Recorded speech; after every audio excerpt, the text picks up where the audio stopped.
with regards to the tussle between the India as well as NDA bloc with regards to the poll counting, which is slated to happen tomorrow. The I.N.D.I.A party has now asked the Election Commission to ensure that counting of the postal ballots is completed first and its result declared on the returning officer's table before the final counting of the EVM votes. Now, besides, they wanted the Election Commission to in fact ensure quote-unquote safe movement of the control units of the EVMs through a CCTV monitored corridor, verification of the current date as well as time displayed by the control units and confirmation of the start and end time and date of the voting process to the counting agent. So that's the particular word that has come in from the opposition side. They have now reached out to the Election Commission for a safe and secure vote counting tomorrow. The I.N.D.I.A parties have in fact asked the EC to ensure that counting of postal ballots is completed first and its result is declared on the returning officer's table before the final counting of the EVM votes in fact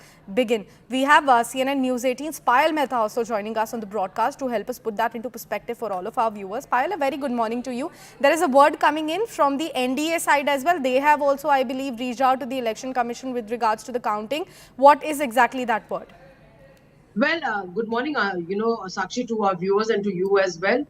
This EVM bogey is something which they were expecting the opposition parties to really raise. Remember, the Prime Minister himself said that once the writing is on the wall, the opposition parties will have to look for somebody to blame for the mishap, and it's most unfortunately going to be the Election Commission and the EVMs. That's what the BJP's argument has been, that the opposition parties are okay when they win state elections. For example, when Karnataka was won by the Congress party, then the EVM and everything else was fine. But why are they putting the blame on the EVM when they fail to understand that do not have any resonance in the minds of the people? So that's something which the BJP has been saying, that this is the only opportunity for each of them to start fighting amongst themselves, to blame somebody else for their defeat, for their not doing well in the elections as well. So Election Commission has done a fantastic job, according to what the BJP has been saying, to conduct an election of this magnitude, which lasted for more than 2 months. To be able to do that in a way like this in 7 phases was something for which the Election Commission should have been lauded. As far as the arguments of the opposition are concerned, on multiple occasions they've gone to the court. On multiple occasions, the Election Commission has asked them to come and appear before them and tell them how EVMs can be hacked. But they've not done that. So, selective targeting of the Election Commission, selective targeting of the judiciary, that's something which the BJP says. No, it's been the attitude of the Congress party and the other opposition parties, and they need to be called out for them now.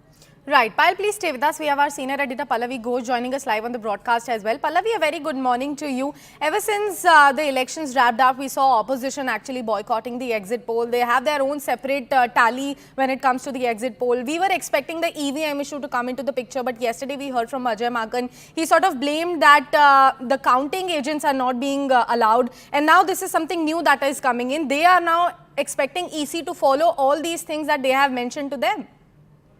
Well, there are multiple complaints which are coming in from the opposition party, and yesterday there was an India bloc delegation which went to the Election Commission, and the point which they raised really for the first time was the issue of postal ballots. What their argument is that postal ballots actually are a decisive factor, and you cannot have a simultaneous counting taking place. The postal ballots should be completed and kept alongside with the EVM machines, and then you begin the EVM machine counting, and therefore there has to be a certain amount of transparency in that. There's a complete breakdown of trust between both the sides. There's no trust between the EC and the India front. And as far as the India bloc is concerned, Sakshi, they too are making the arrangement.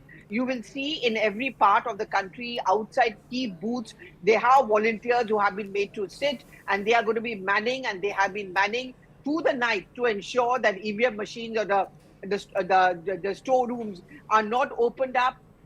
The EVM machines are not taken out. So these are the kind of complaints that they are making. They feel that one, the exit poll essentially sets the mood and gives a cue to the counting agents. One. Second, EVM machines are hacked.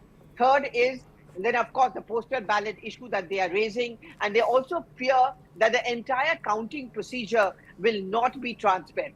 Right, Pallavi, thank you so much for breaking that down for our viewers. Would like to thank Payal also. Pallavi, we'll request you to please stay with us on the broadcast. We'll need your input for our next story as well.